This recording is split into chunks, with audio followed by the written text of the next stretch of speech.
Hello and welcome to FS Brew. FS Brew is the region's first podcast focusing on all things insurance and InsurTech here in the UAE and the wider Middle East. I'm Vidya. I'm the founder of Forward, a startup that works with insurance companies to build their go-to-market digital propositions. And hi, I'm Renjit Philip. I'm a partner at Future U Strategy, and I consult with mid-sized companies on M&A and funding requirements. So in this episode, we are speaking with Sabine. And Sabine VanderLinden is a distinguished corporate strategist. She started her career 25 years back.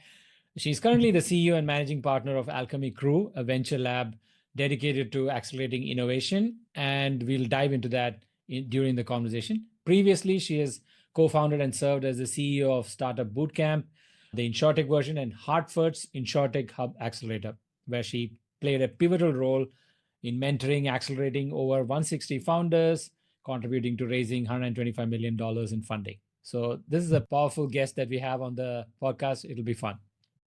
Hi, Sabine. Welcome to FS Brew. Great to have you with us.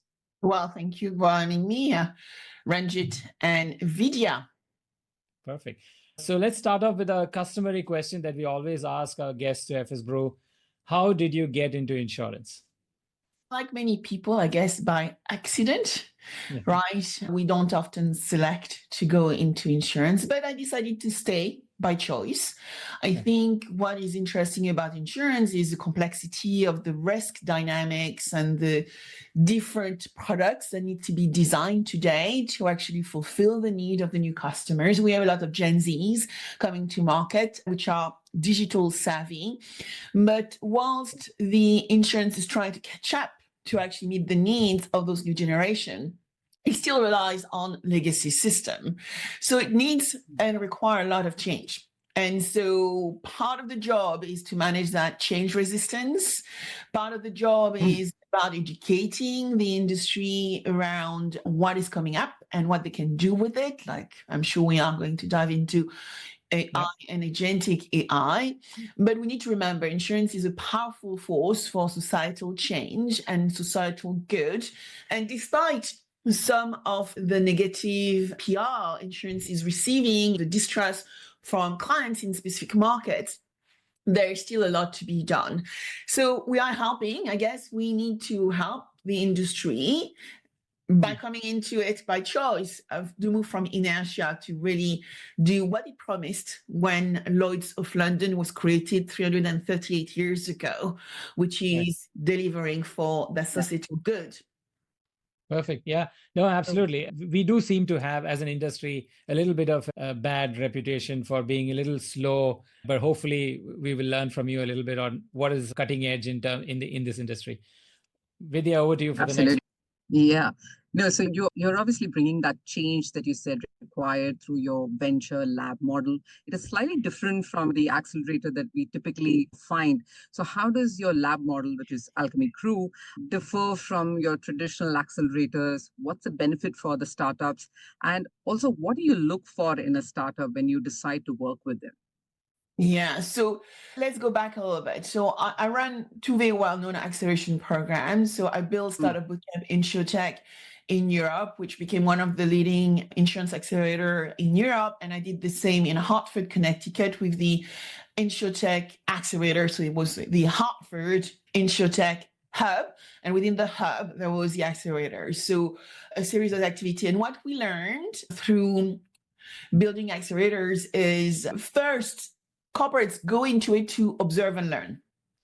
And everybody needs to go through their growth journey. And so what I experienced working with 30 of the largest insurers and accelerating over 140, or at the time was 140, now is probably around 160, 70 startups, because we moved the model, is that insurers are coming into accelerators to observe more so than commercialize and to do their R&D, right? To actually find out what startups are doing and actually whether they can actually find partnership. But first, I think was more around the observing. It was all about the startup. So the corporate would be putting funding and sponsorship in an accelerator to support startup, support the ability to solve specific problems, but it was less around commercialization.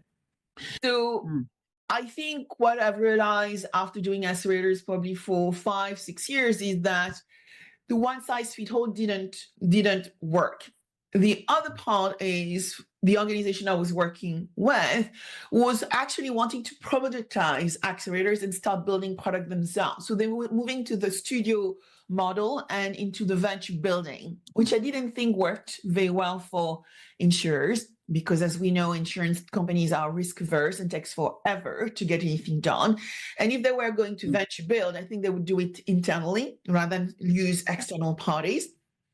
So I thought there was a third model, which is, for me, when I started building Alchemy Crew in February 2020, it was all about that corporate startup collaboration, maximizing on the corporate startup collaboration and going into commercialization. That was what I believe needed to be done. How do we prepare, develop a framework which allows for corporates to find the right partner and actually going into commercialization? I was not interested in going into what I call the lipstick on the pig, corporates wanting to write this type of things on their annual report, but actually doing really nothing. And we've seen a lot of corporate innovation labs closing over the past few years because they didn't deliver any value to the corporate head office. So our venture lab model is aimed to be strategic, demand-led, and commercialization-led, as I said. So R&D, so some insurers work with us just to do pure R&D, mandate, and look at problems and identify startups. So probably going and aligning with the VC model, while we use VC techniques to actually do due diligence and enable corporates to identify the top 5, the top 10 startups to actually, for them to interact with and potentially partner with, and then we give that to them. But where I think is more exciting is what I call adoption labs, where we actually build the blueprint for them to industrialize and democratize the way they collaborate with startups. So I think the model is shifting because first, the corporates need to have that client vision. So they want to become a client of a startup. So it's why now the model is called venture clienting. To actually really look at that collaboration and commercialization rather than the CVC, the corporate venture capitalist, which is all about investment.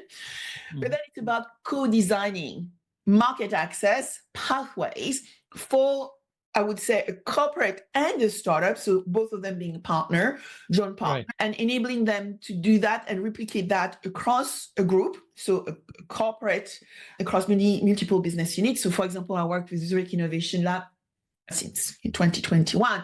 It is the first venture lab I started working on. And today I'm working with Ergo Mini Cree to do exactly, I'm going to say it's not exactly the same because it's a very different model, the Ergo Scale Hub, where Scale Up can apply to actually start working across multiple countries, but everything is in a method, the process, the blueprint into the way we can do this in hopefully 3 months. 6 months maximum, but not 12 months, right? We need to get away from those co-procurement processes, which actually last 12 months. So we are trying to shift and develop completely different method and processes to enable a corporate to collaborate with the startups, the scale-ups they want to collaborate with, and send a signal, right? You need to send signal out there that you are prepared to become a client of a venture. Yeah.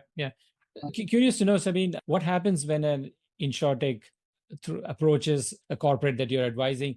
Do they have to now only deal with that insurance company, or are they free to work with other insurers as well? How does that kind of depend on the corporates? Usually, I would say for a period of time to actually, especially when they are small, right? I wouldn't say it's the same for scale ups, but for startups to make sure they have a good outcome, usually there may be exclusivity term just for 3 months to 6 months. It might be the case, but they have clients and they need to fulfill the need of those clients. So there is no exclusivity in the term of building new projects.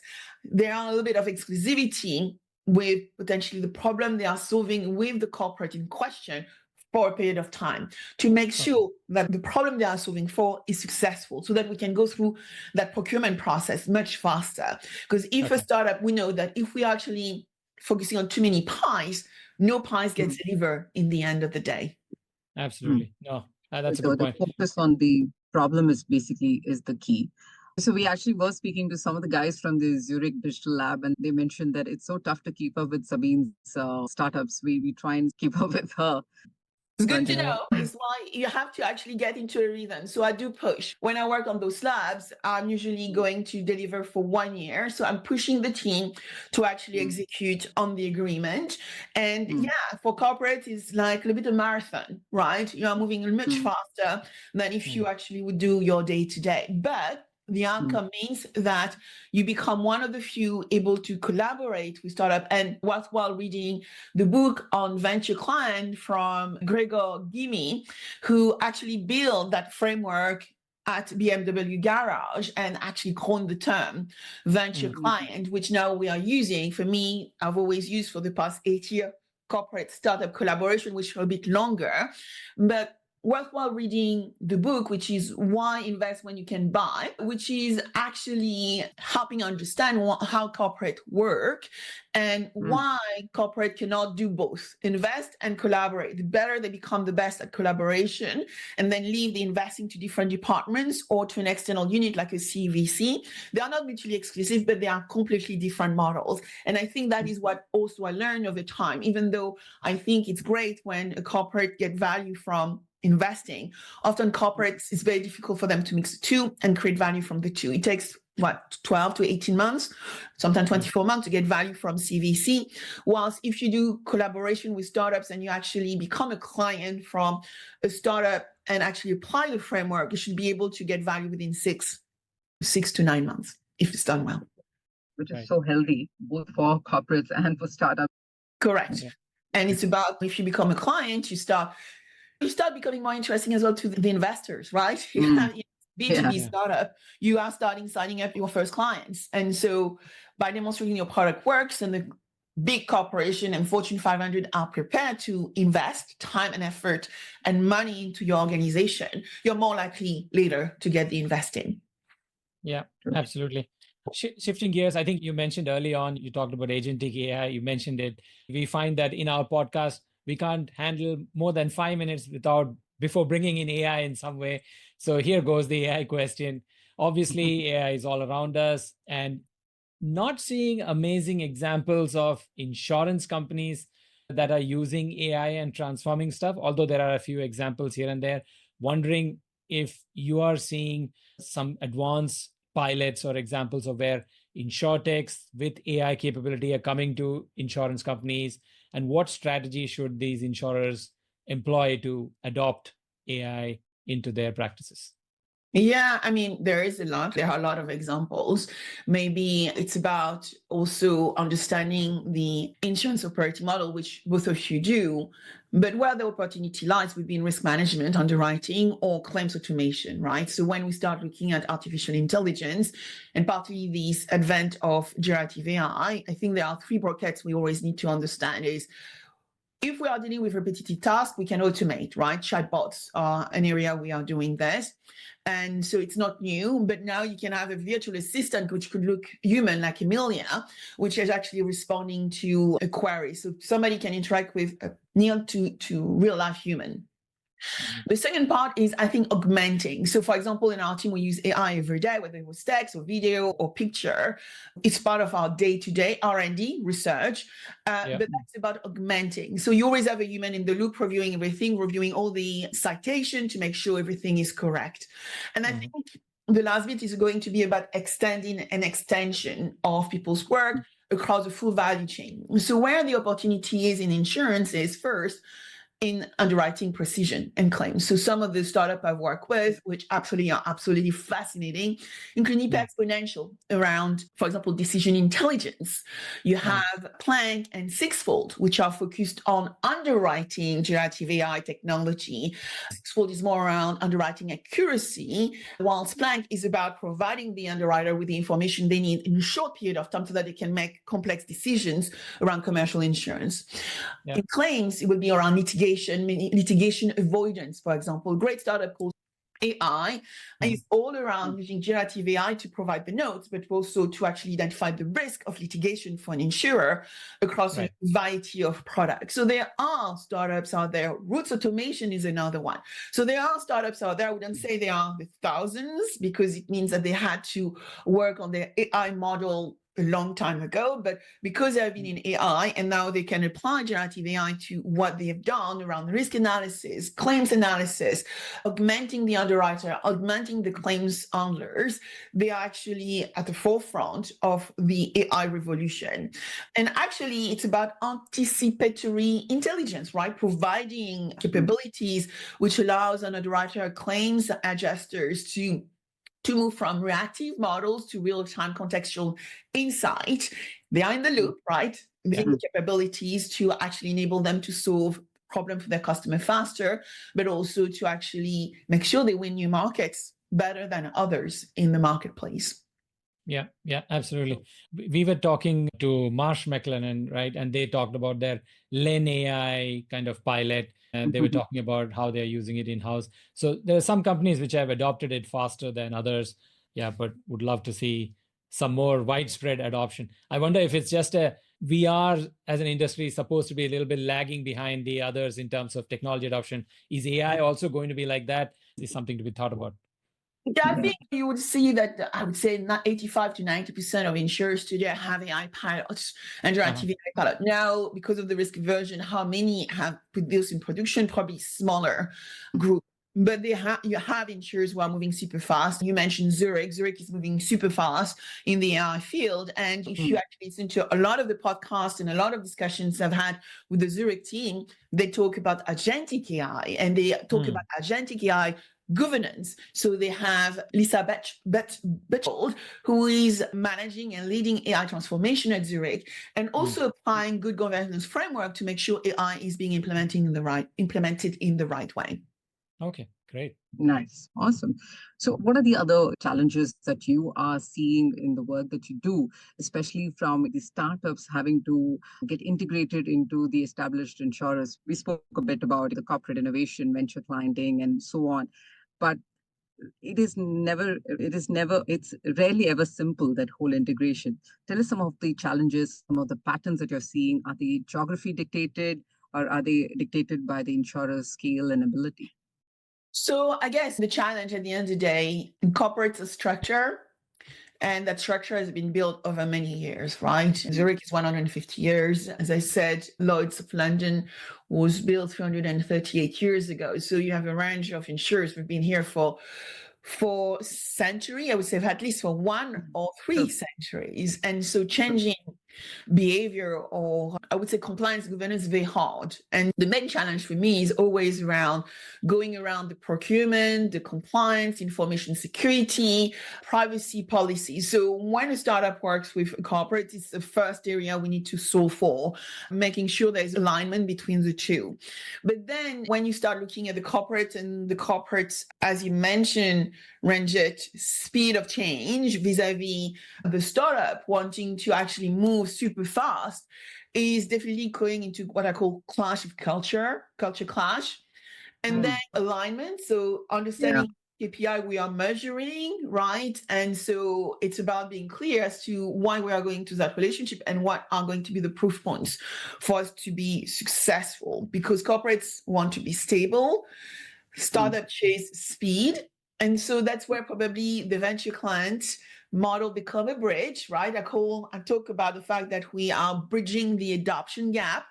So that is our message, whether we talk about technology, but how we actually facilitate those ecosystem and collaboration. So when an insurer becomes a customer, not just a sponsor of a given startup, it is about commercialization success, starting with validation, adoption, hopefully success, and actually scaling at some point as well. Yeah. And I think a related question to this is, obviously determining the success of any venture can be pretty daunting. InsurTech presents a little bit of an interesting challenge in addition to any startup's usual complexity. So what specific KPIs or metrics do you use at Alchemy Crew to say, evaluate the venture performance and also decide, hey, this has gone on too long. Let's just pull the plug. It's not working. Yeah. So pulling the plug, I would say it's great to be able to do that corporate startup engagement because you can pull the plug within 3 to 6 months, right? And so no one is wasting too much time and too much effort. And that has always been the problem with startup waiting for corporates, right? Waiting for a response. Usually, I would say 3 to 6 months, whether it's going to work or not. The reason why often relationships fail based on the experience and what I've seen delivered is not often the technology. It's often relationship. It's about getting on together. If you do not get on with one of the executives, it's unlikely you are going to be able to get on with the culture of the organization. And so it's better to say, you know what? We may not be good partner because your culture is not, I cannot fit into your culture. And being cognizant of that, I think is good. It's healthy because not everybody loves everyone, right? And so it's better to walk away. But when you start looking, for me, at the metrics and avoiding what I call vanity metrics, I would say time to proof of concept. So are we taking 3 months, 6 months, 12 months? 12 months is bad. I think the best class do 3 months. In between 6 months is when you start with your venture client model is acceptable. Conversion to contract. So how long does it take to go through the procurement process, to go and do that privacy, security, all those compliance checks, which are required to actually make sure that data can be exchanged between the systems. Revenue pilot to pilot. So venture client model, corporate startup relationship, as I said, need to be commercial. And that even during my accelerator, I was saying to corporate, you cannot come into my accelerator and think you are going to get POCs for free. Everybody needed to put money against the work because people's time and effort is important. You can't just waste them. And startup need funding to actually build the platform and grow their business. So revenue to pilot, very key. The beauty of the Zurich Innovation Championship is within 3 months, we knew there were 12 startups going into the championship. Within all the startup would review the selection process and the 10 to, let's say, 15 companies which would actually go through the evaluation. Let's say the top 10 knew that they would get revenue to pilot within a month. And being clear around the terms of the engagement, it was you accept the contract or not. This is your choice. We are moving fast, and that is super important. And then it's about repeatability of the use case. So again, I'm going to use Zurich Innovation Championship an example because it is a global program, 150 countries, I believe, and I was fortunate enough to work across 14 countries. Imagine for any startup to start with one market, and if they are successful, they can actually apply this across multiple markets. And so repeatability of the use case become really crucial. So strategy value to partner portfolio management, I would say, becomes critical, and taking the friction out of this engagement is clearly important because at the end of the day, it's about finding new revenue streams for both parties. The KPIs will also look at differentiation, uniqueness, and how we are going to build revenue together. It's a joint relationship, and therefore enhancing resilience amongst all parties. Yep, makes sense. Very nice. Superb. Switching gear to something more poignant, it is around the climate risk. You've written in your recent article about the 4 possible futures from an insurance and climate tech point of view. Planetary resilience is an outcome. A collapsed economy could be an outcome. You also spoke about scenario planning is very essential for insurers to be prepared. Now, which of these scenarios do you think realistically the insurance industry is currently going towards? And what steps should these insurers take to make sure that they're going to the right direction?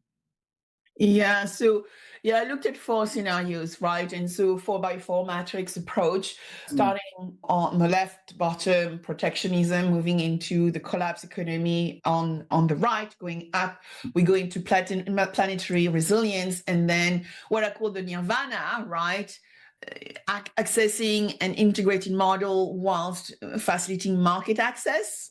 It's a risk as a service capitalism, right? We are still working for capitalist markets where we still want to make money, but we need to make it responsibly, looking at the piece of sustainability, planet, people, profit. Mm. So profit's still important, so that because with profit we can reinvest and so therefore we can grow.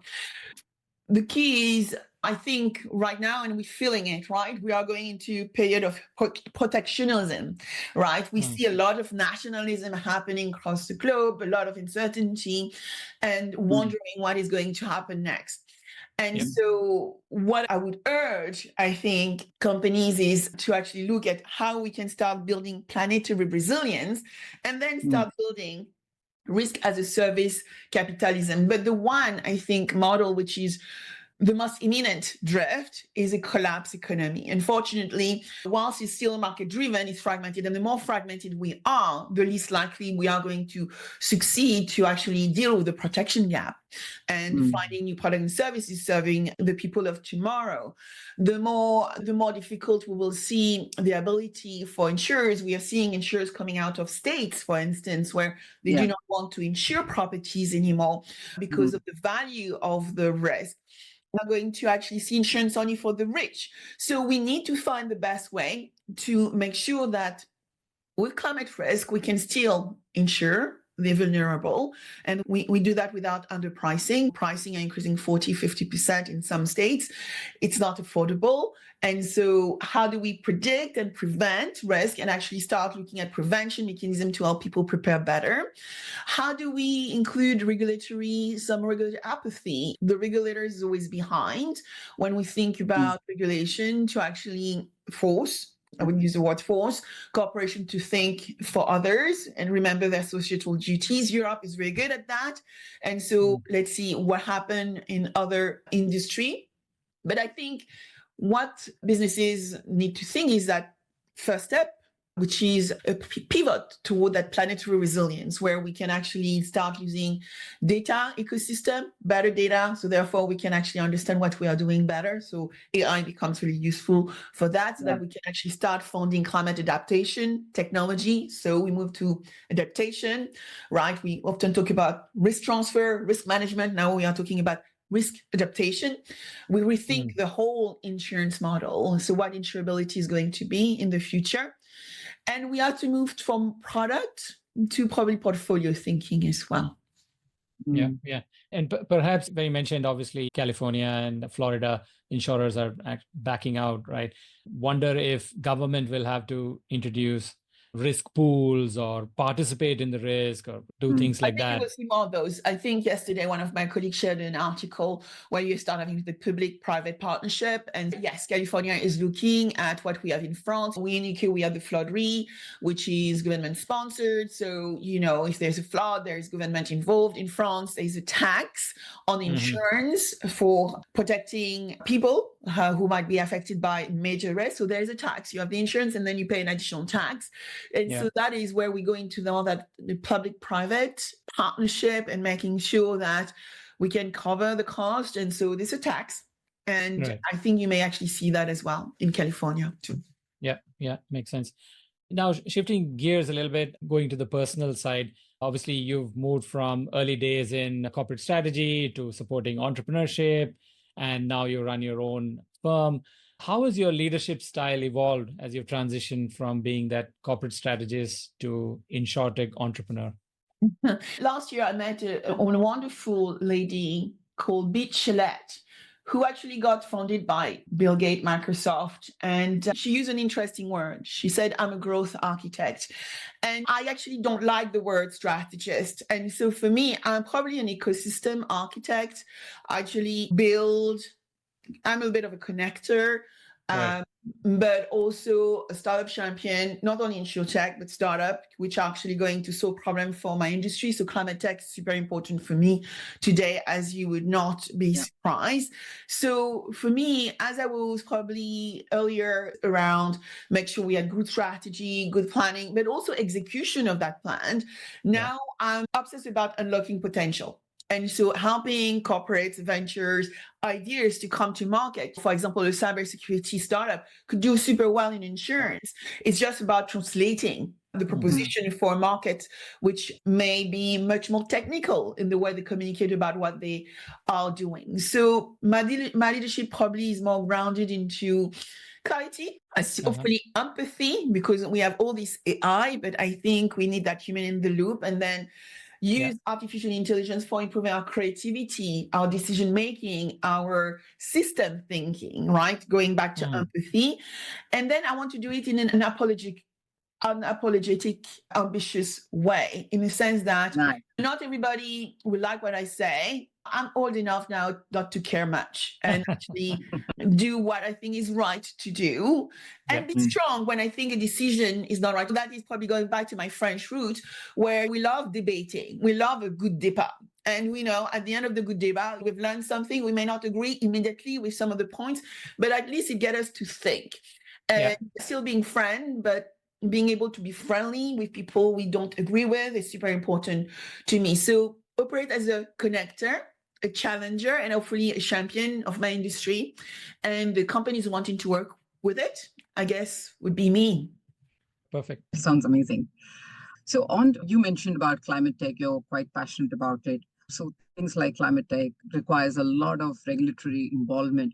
Now, they really deeply influence the whole and the emergence of InsurTech growth and innovation. It is often said that EU lags a little behind the US and UK in terms of fostering startups. Do you agree or disagree to that? And how do you anticipate a regulatory shift will shape the whole InsurTech playing a role quite significantly? Yeah, EU regulation, love and hate. I would say yes for now. So there is a good part of regulation in the sense that at the end of the regulation is about protecting the customer. And I think people need to remember that I live in London and I used to be a regulator myself, working for the regulator in Lloyd's of London when regulation used to be at Lloyd's. And so now it's at the FCA, and it's all about conduct risk. It is about protecting the customer. So the EU for sure lag in flexibility. I don't think it's intentional, but it's about speed and actually getting all the input from different constituents from all the European countries to actually make sure that the regulation is fulfilling a purpose. So you have the GDPR, and then you have the AI Act, which came about to actually really understand what is good technology, what is not protecting the customer, and actually what systems should look like, and what accountability and responsibility software company building AI system or using AI system need to actually put on themselves. And then now you have DORA as well, right, around operational resilience and making sure people are not affected by cyber risk and cyber security. So yes, Europe can be seen as slow, like maybe agility, but I think as we apply some of those techniques around corporate startup engagement, experimentation, iteration, we actually probably going to see shifts in regulatory behavior.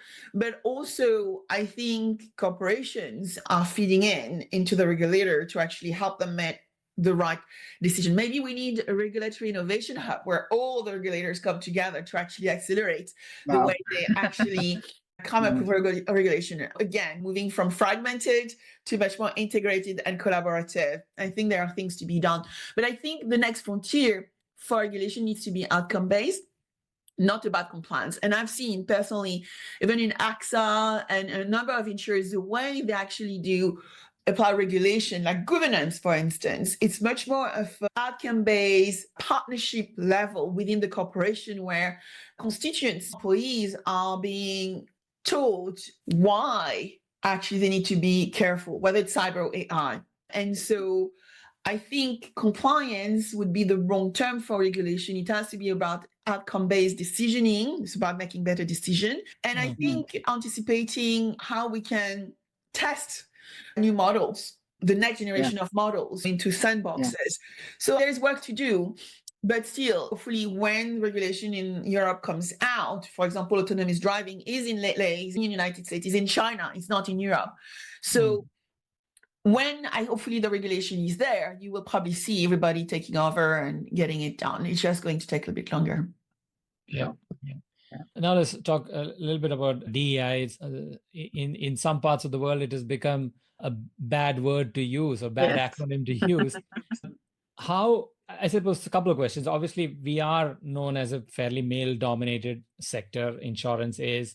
What actionable steps can companies take to foster inclusivity and diversity? And what do you practically advocate for with companies that you know or with your own company to improve diversity and inclusion?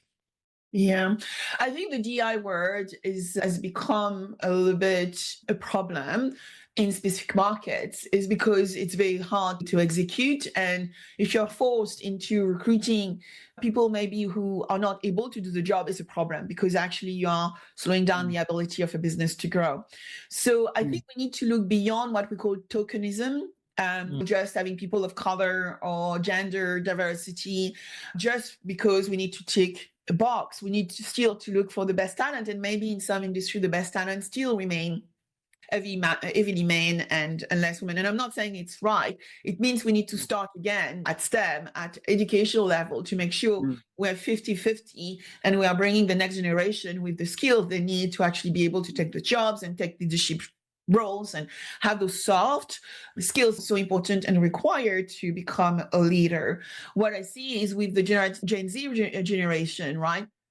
They don't want to talk to people. They want to hide behind a computer. So those very important leadership, soft skills just disappear if you cannot engage with people. And sometimes you just need to learn through observation, right? So for us, Alchemy Crew, so two sides, right? We have that creative side because we work with brands and do a lot of media work, but we have the venturing side as well. We have to actually look at diversity even in our deal flow. When we look at startups, for instance, we actually tend to look at whether founders are mixed. And I tend to critique when actually you see an all-man leadership team, so that they actually think beyond themselves. And often it's friends coming together to build a startup. So they need to think beyond the friendship, because at the end of the day, to scale, they will need different type of skills, partly if they want to fulfill a new customer base. But then you also look at the cap table. You start looking at who are the investors, are they still the same? And when you have people in the room, how they make decisions, is everybody able to speak, or only 2 or 3 people speak, only the leaders, right? Then you start setting targets, audit the process, invest in founders who might be a little bit different, and put them front and center so that people can actually see a different type of leadership. My call to action, though, for the industry would be inclusivity. We talk about diversity, but actually it's about inclusivity, and then equity, in the sense that if you have everybody, for example, I try to make sure everybody's at the same level, is paid the same. Now it's all about performance, so it doesn't mean that everybody who are not achieving their target will get the bonus. You see what I mean? But at least for the same role, you actually do not see any change of salary. So I'm trying to be really critical on that. So inclusivity for performance becomes actually critical. And then it's about holding leadership accountable to think beyond what they are used to do. And when HR partners become critical part of the equation as well. Absolutely. Makes sense. So I think we've pretty much come towards the end of the first half, or the first section of the interview. Is there any question that you would have liked us to ask you? Are there any InsurTechs in your portfolio looking to expand in the UAE? Definitely, I believe. So I had such an amazing experience when I went to Saudi. I worked with Tawuniya last year, and I had such a wonderful time. And so I was often tend to tell them, I cannot wait to come back. I need to finish my work with Ergo, but then I'm coming to do your venture client model. I'm coming to Saudi to work with you. Was it with Preeti, Sabine? It was with a variety of the executives at Tawuniya, within digital, within task management, within technology. Yeah, there was a lot of people, but really an amazing experience. And that is one I will definitely look forward to experiencing again. But as you said, when you start looking at the ratio around startups, still, I would say 30%, 40% come from the United States, 30% probably from Europe. I would say another 30% from the big number from Asia. And then UK would be probably around 40% in Europe. Fintech, tech companies come from the UK, then France, 5%, Germany, 5%. And then you have the smaller number like the UAE, 1-2% and stuff like that. So I think as the world is shifting and fragmented, more startups will want to come to the UAE and actually start working with businesses there, partly because they're actually welcoming, to innovation, and they actually have major 2030 deadline around digitization. Now, one of the questions maybe we could have dove into, going back to the scenarios, how do we future-proof insurance in the world of accelerating shocks? We have a lot of shocks happening. How do we start solving for it? And who are going to be the resilient organizations of the future, which actually need to digitize? Still a lot of legacy stuff going on in our industry. We need to move away.